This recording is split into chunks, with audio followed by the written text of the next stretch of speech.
lang tayo ng konting komento, reaction doon po sa kakatapos lamang na live ng ating Vice Presidente, no? At napakadami pong mga napakadami po siyang mga revelations, no, na inilabas kanina, no, na sa tingin nga po natin ito po ngayon ang laman lahat. Malamang viral po ito sa viral, no.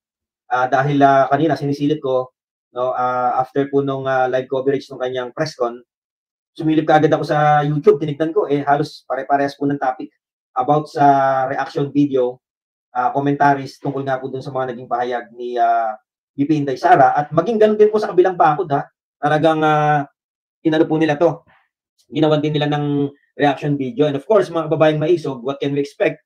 Pag mga bangag po yung gumawa niyan, wala po tayong maririnig na magagandang sasabihin ng mga yan. Kasi alam naman natin, mga kababayang maisog, na lahat po ginagawa ng administrasyong ito, no, para durugin, sirain ang mga Duterte.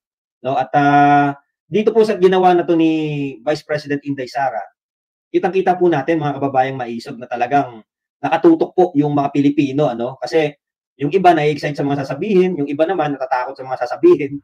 Baka may mga masabing mga bagay na kung saan sasampal, no, dito sa mga pagbuka ng mga manggagamit na to, lalo na kay Tambalos-los. Okay, Kuya Placido, Dalagang Pilipinang maisog po si Liv. Okay. Okay, Dalagang Pilipina pala to. Okay, magandang hapon po sa inyo, Ma'am Liv Sitos. So yun nga po, simula pa lang dun sa una, no, ang galing po ng pagkaka-deliver ng ating Vice President. At saka Tatak Duterte po, no, katulad po ng ni Tatay Digong. Naalala ninyo nung presidente po siya, no, meron po tayong informal type palagi ng briefing at saka mga interviews and press conference, which is ito po yung tatak ng isang Duterte, mga kababayang maisog, na masasabi po natin na natural, no, na hinahanap ng bansang Pilipinas, ng bansang maisog, para po doon sa mga leader na namumuno natin. No, hindi po katulad nung isang congressman, isang mayor, no, pagka magpapa-press con, kakausap ng mga tao, akala mo mga hari, mga Diyos, no? Bakit? Kasi talagang makikita mo na merong authority, no? And at the same time, aside from authority, makikita mo meron pong boundary na hindi ka po pwedeng lumapit sa akin, no? At saka formal na formal. Ito po yung isang maganda sa mga Tatak Duterte, mga kababayang maisog, no? Dahil po sa pagiging makatotohanan nila at realistic, no? Para lang po silang nakikipag-usap, no, sa mga normal na Pilipino, sa normal na taong bayan. Ito po yung hinahanap ngayon, no, ng mga Pilipino. Hindi po katulad nung bangag, no, pag nagsalita, akala mo tumutula. Hindi katulad nung Senate President natin, no, na allegedly or nagpahayag na pinipigil po itong gagawing separate Senate hearing para dito po sa EGK, no? At kung sino-sino pa ang mga politiko diyan na akala mo kung magsalita, akala mo mga nasa eskwelahan na nag-aano sila, ano bang tawag doon? Yung nagtatalumpati, no? Or kasali doon sa mga declamation. So, dito, kitang-kita po natin, no, na itong mga Duterte, kaya mahal po sila ng taong bayan, mga kababayang maisog. Dahil talagang, pag sila po nagsalita, straightforward, that's number one. Then number two, nakikita po natin, mararamdaman mo yung sinasabi. Kaya nga nung unang mga bahagi ng kanyang pananalita, na pinapaliwanag niya na talagang at dinibunk niya, no, na sinasabi ng mga ibang tao na matigas ang kanyang ulo, hindi nakinig sa tatay, no, pinaliwanag po niya, mga kababayang maisog, at nilinaw po niya na talagang hindi po talaga siya hinikayat man lang ni Tatay Digong para tumakbong presidente. No, 7 beses pong nagpunta si Tatay Digong, no, pero hindi po siya hinikayat ni Tatay Digong na tumakbo bilang presidente. No, at kitang-kita po natin yung relasyon nilang mag-ama, napakaganda, no, napakasarap sa tenga, kasi sinabi ni Tatay Digong na wag kang tumakbong presidente kasi mahirap na trabaho yan, anak kita. No, alam niya yung mangyayari. So ang ganda po nung flow ng deliberation kanina ni VP Inday, at marami po siyang mga isiniwalat, at palagay natin sa mga susunod po marami pa hong isisiwalat, no? Pero bago po yan, mga kababayan,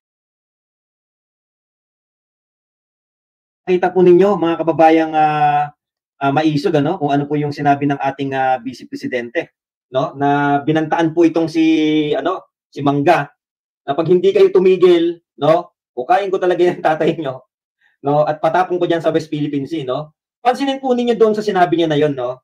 Alam natin na seryoso to kasi dito, mga kababayang maisog, gustong ipakita ng ating Vice Presidente ang kultura ng ating bansa po talaga, no. Isa po sa mga strength natin sa Filipino psychological setting, yung tinatawag na utang na loob, no, yung debt of gratitude diyan sa English, sa salitang English. Kasi nga po, tayong mga Pilipino, talagang ano po tayo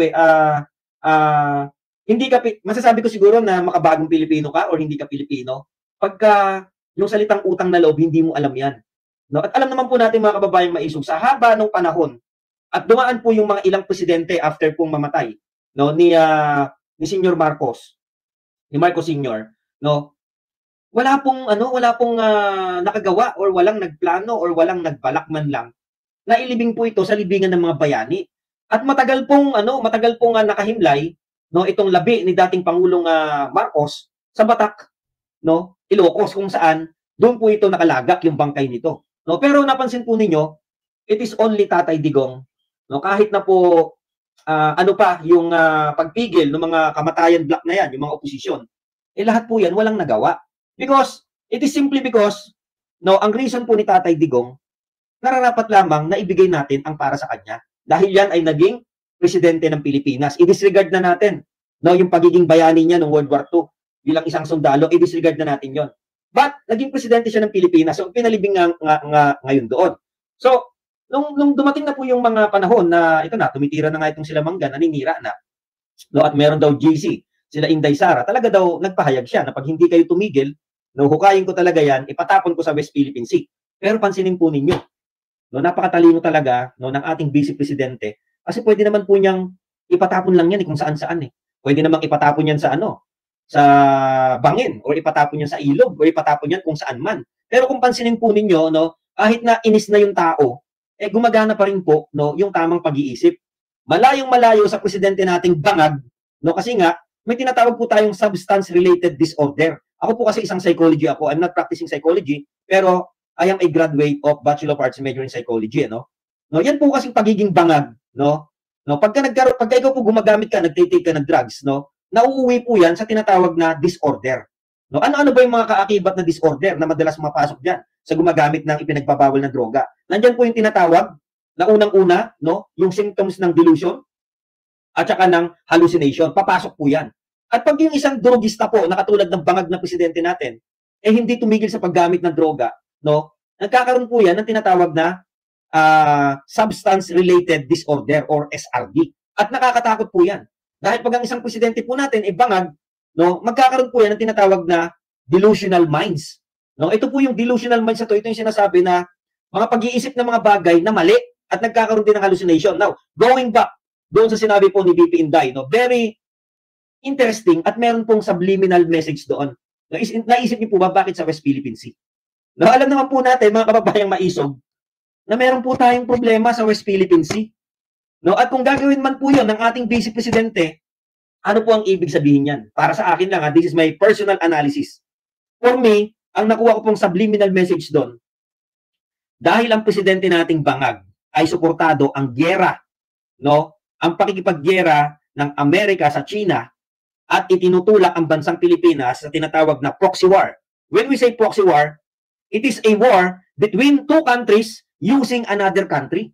No? At ano po yung ginagamit na bansa dito ng Amerika? Ang ginagamit na bansa po dito ng Amerika, ang Pilipinas, they are using the issue of West Philippine Sea, no, na sinasabi po ng maraming mga magagaling ano ba tawag dito, political analyst, no? Sinasabi nila yung West Philippine Sea na yan, hindi pa naman po din napapatunayan yan na sa atin yan. And in fact, hindi lang po China ang kalaban natin sa pakikipag-agawan dyan. Nandyan din po yung other Asian neighboring countries natin. Now, going back, doon po sa na-pick up ko na subliminal message, no? Kung ikaw matalino kang Pilipino, no? At maiisip mo, bakit sinabi ni BP Inday na doon sa West Philippine Sea? For me, it is actually has a subliminal message, no, na sinasabi niya, she is against the proxy war. Oh, ganyan po yan, no? Ewan ko kung tama ako, pero ang sa akin po, sinasabi ko dito mga kababayang maisog, yun yung na-pick up ko doon. Ay, ayun po yung kinarap ko . Yun lang yung isang bagay na doon tayo magko-concentrate, no? Bakit kailangan sabihin ni BP Inday, pag hindi kayo nagtigil, hukayin ko yung tatay nyo, tapon ko sa West Philippine Sea. Ang dami naman pwedeng pagtapunan. Ang daming pwedeng pagtapunan. So, ang ibig sabihin, mga kababayang maisog, there is indeed a subliminal message na ayaw po ng ating Vice Presidente dito po sa tinatawag na proxy war. No? At napakadaming pagkakataon na po na tinanong ang ating Vice Presidente tungkol dito. Lalo na yung mga bangag supporter, mga bayarang media, no, maraming beses na siyang tinanong tungkol dito. And actually, no, pag hindi siya nagsasalita dito, no, kasi tama naman po ang kanyang dahilan na bakit ako magsasalita diyan, hindi naman ako presidente. Hindi naman ako ang presidente. Bakit ako magsasalita diyan? Tama po ang ating Vice Presidente.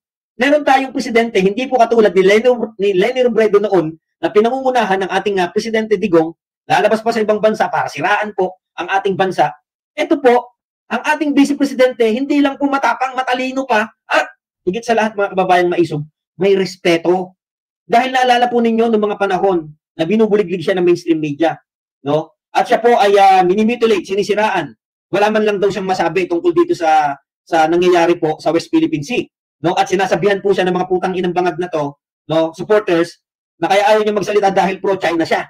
No, dahil pro-China siya, kaya ayaw niya magsalita. Pero kinilarify niya na po yan. Ang sabi niya, I am not the president.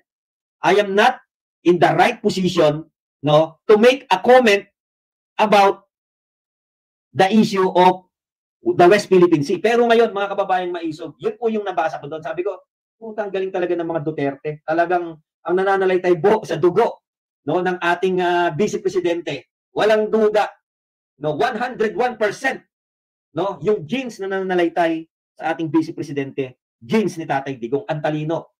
Ngayon, dito sa mga bobo, no, sa mga mainstream media na bobo, gagawin pa nila ng issue yan. Ang mangyayari dyan, ito, unahan ko na sila. Ang gagawing issue ngayon dyan ganito, napakasama naman, no, ng Vice Presidente nyo. No, kung sino dati yung mga nagsasabi, no, di ba dati nung nilibing si Marcos Sr. sa libingan ng mga bayani, no? Ang daming nagsabing oposisyon, lalo na itong mga kamatayan black, sinasabi nila, no? I-exhume natin 'yan, wag nating payagan, hukayin natin 'yan. Yun ang sinasabi, maniwala kayo, magiging baligtad po ang sitwasyon ngayon. No, itong mga dating tumutuligsa kung bakit ipinalibing ni Tatay Digong, no? Itong tatay ni Bangag sa libingan ng bayani, no? Yung mga tumutuligsa kay Tatay Digong, baligtad na naman 'yan. Tutuligsain naman nila ngayon si BP Inday na sasabihin nila walang galang sa patay. Maniwala kayo sa akin. Bakit po nagkamap tayo sa analysis na gano'n? Kasi nga po, lahat ng nangyayari sa ating gobyerno ngayon, no, sabi nga ni Tatay Digong, no, nung may nanira, no, kay Tatay Cabsec Duty Basco. Actually, ang topic ko po yung dalawang kolokoy na yan no. Dapat ngayong araw na to, ang topic ko yung dalawang kolokoy. Si Ado Paglinawan at saka itong si Jing Paras. Kasi nga may napanood na naman ako kagabi, gusto kong gawan ng reaction video na naman kasi matindi talaga yung matindi talaga yung character assassination dito po kay Attorney Vic Rodriguez ng dalawang umag na matanda na to. Hanap ng hanap sa maisog, pero nasan yung mad nila? Hindi naman kumikilo, samantalang hakbang na maisog gumagalaw. Anyway, santabi po natin yan. Let's focus on the issue. No? Siguro, try natin bukas, pero bukas kasi busy kami. Dahil meron nga po pala tayong hakbang na maisog leaders forum, nagaganapin po dyan sa Barangay Santol, Covered Court, Balagtas, Bulacan. 3 p.m. po yan, kaya yung mga taga Bulacan, nandyan po kami, nandyan po mga resource speakers natin. Hindi ko na lang muna sasabihin kung sino-sino sila for security measures, no? So, going back, malamang yan, ang pipikapin ng mainstream media dyan, no? Yung sinabi ni BP Inday na ipahuhukay at ipapatapon. Yan ang sasabihin. Yan ang pipikapin ng mainstream media. Yan ang pipikapin ng mga bangag supporter. Bakit? Kasi po, naghahanap sila in between, no? Doon sa words na lumalabas sa bibig ng mga Duterte, naghahanap sila ng pwede nilang gawing issue doon para mapasama po yung sinabi. Kaya expect po ninyo, isa yan sa lilitaw sa mainstream media. Ano nila yan? Igagrab nila yan. Ay, putang na, sama naman ng mga Duterte. No, palibasa kinakalkal yung extrajudicial killings nung war on drugs. No, dahil lang kunukunuhan sinasabi ng House of Congress na meron daw kinurap. No, kaya hindi may paliwanag yung intelligence fund, etc.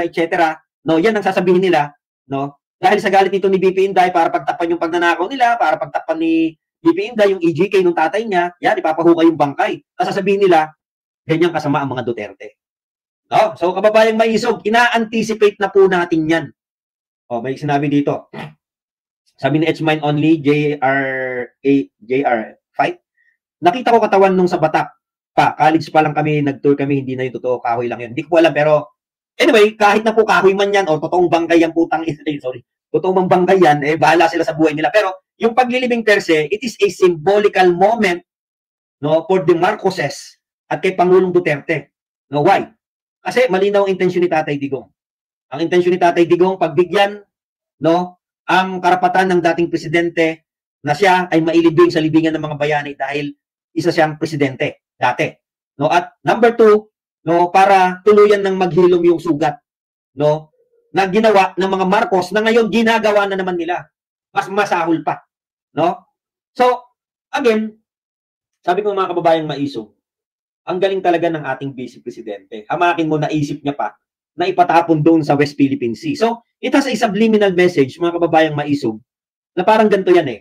Na parang ganito Ito interpret ko lang, hindi naman sinabi ni BP Inday ito. Alam niyo naman tayo, political, ano po tayo, accidental vlogger tayo, no, meron din tayong mga sariling mga iniisip na maaaring ganon ang iniisip ng taong nagsalita noon, kaya lang yon based on our opinion. No? Siguro sinasabi ni BP Inday, kaya naisip niya na dyan itapon sa West Philippine Sea. Para kayo na lang yung ano dyan, para may pakita ko dito sa Amerika, at may pakita ko dito sa China, at may pakita ko sa sambayan ng bansang maisog, na I am against, no, the proxy war. I am against, no, dyan sa ginagawa po nilang pagpapalawak, pagpapalawig, no, pagpapalakas ng mga EDCA sites dito po sa Luzon, no, para po paghandaan ang napipintong proxy war or gera. So doon nakita ko, sabi ko, ang galing talaga ako ng mga Duterte. So manang-mana ako sa tatay. Kaya nga po kabang-abang, kaya nga po lagi nagbabiral itong mga mag-aama na to pag nagsasalita. No, kasi you know, yung Bisaya po kasi, no, sa totoo lang, yung mga Bisaya po na yan, ako po kasi may dugong Bisaya din ako. Kasi may mother, no, is also a Bisaya, may mga dugong Bisaya po kami. Okay? Ito kasi mga Bisaya na to, mga kababayang maisog. Meron po kasi silang tinatawag na ano yun inborn na po sa kanila, no, yung pagiging komedyante or palatawa or mapatawa. Kahit na po hindi nila gusto magpatawa, no, pero dahil doon sa mga pananalita nila, sa mga words na ginagamit nila, talagang mapapatawa ka. Ano yan lahat tayo Pilipino tayo, di ba? Lahat tayo Pilipino tayo. No? At pagka minsan tayo nagagalit tayo o nagugulat, meron tayong mga expressions na nasasabi. At minsan dala po ng galit, no, nakakapagpahayag tayo or nakakapag-isip tayo ng mga bagay na kung saan hindi naman yun talaga yung gusto nating patungkulan. No? Kaya, malaman ko, for me as a psychologist, ang interpretation ko po dyan, yun po yung naisip niya kasi naawa siya dun sa bata. No? Kaya ako kung sakasakali lang, naisip ko lang, kung sakasakali ako, no, mauupo bilang politiko, mga kababayang maisog, dahil sa sinabi ni Inday Sara, ay hindi ako magsusuot ng mga relo, nakatulad na sinusuot nila Abante. Hindi ako magsusuot ng relo, nakatulad na sinusuot nila Kimbo, no, nila Konghon, at kung sino-sino pang mga tambahudas. Hindi ako magsusuot ng rilong ganon. Kasi amakin mo pag may lumapit na bata sa'yo, no? At sinabi, hinihingi yung rilo mo as a gift. Ang sakit kaya sa kalooban nun. 3 milyon, ninakaw ko to eh. Pinaghirapan ko nakawin. Tapos ibibigay ko lang. Masakit po sa kalooban yun, no? Kaya kung ako halimbawa lang, no, mabibigyan ng pagkakataon na maupo kahit na anong posisyon, kahit kapitan, ang bibiling kong rilo dahil sa sinabi ni BP Inday na yun, sa classical example niya, ang bibiling kong rilo, yung mga tigo 150 lang. No? Tapos pupunuin ko tong braso ko hanggang dito na rilo. Para pag mahingi, hindi masakit yung loob ko na bigay ng bigay kasi mura lang. No? So, mga kababayang maisog, ang point dito, nakita po ninyo, no, yung pagiging kababaang loob, no, ng ating vice presidente. Sandali lang po meron tayong ito. Yung kababaang loob ng ating vice presidente na kung saan naramdaman niya yung pagkapahiya ng bata. No, na medyo napalakas daw yung tono ni Bangag, no? At medyo napahiya yung bata. At ito po yung nag-udyok, no, dito sa ating vice presidente para makapag-isip na gusto niyang putulin yung ulo ni Bangag. Alam niyo kung bakit? Yan po yung isang uri ng leader, no, na dapat meron tayo. Katulad po nung sinabi sa amin ni Tatay Digong during our midnight meeting sa Davao. Ayan, kasama namin yung Banateros. No, kasama namin yung Banateros, kasama namin yung mga nasa circle si Tatay Digong, yung mga political operators niya, lahat-lahat kami. Yan yung classical example na sinasabi ni Tatay Digong na dapat ang pipiliin nating leader, alam yung gutom, nararamdaman yung gutom, alam yung due date, kilala si Judith, no? Ibig sabihin, alam yung mga due date, alam yung obligasyon, alam yung mga paparating na mga bayarin, no? At lalong-lalo na, alam niyang maramdaman yung kakulangan, no, ng kanyang mga kababayan. At doon po sa classical example na yon na ipinakita sa sinabi ni BP Inday, kitang-kita po natin yung kababaang loob ng ating vice presidente. Naawa siya doon sa bata. And silently, no, sa isip niya, nanggigil siya, nasabi niya, gusto niyang putulin yung ulo. Why? Kasi he felt sorry doon sa bata na nag-request po na Presidente, pwede bang akin na lang po yung relo mo as a gift? Nakita ng ating Vice Presidente, nahabag siya dun sa bata. At ikaw, na future president ka, or president ka na, no? Kahit magkano pa yung relo mo na yon, no? Para sa ating mga simpleng tao lang, pag ikaw ay napagkalooban, lalo na ng future president or congressman or mayor, ng isang bagay na galing mismo sa kanya na binabalyo niya, tatatak po yun. Tatatak yun. No, kaya sabi ko, itong vice presidente natin ay talagang dapat po ito yung manalo, no, na presidente para sa 2028. Dapat po ito yung klase ng mga leaders na kailangan natin. Sinasabi yung totoong nasa saloobin, ginagawa, no, bilang isang normal na tao yung gawain para dun sa kapwa-tao. At higit sa lahat, mga kababayang maisog, no, meron pong sensitibo sa nararamdaman at pakiramdam ng mga kababayan. Yan ang kailangan nating leader. So, marami pong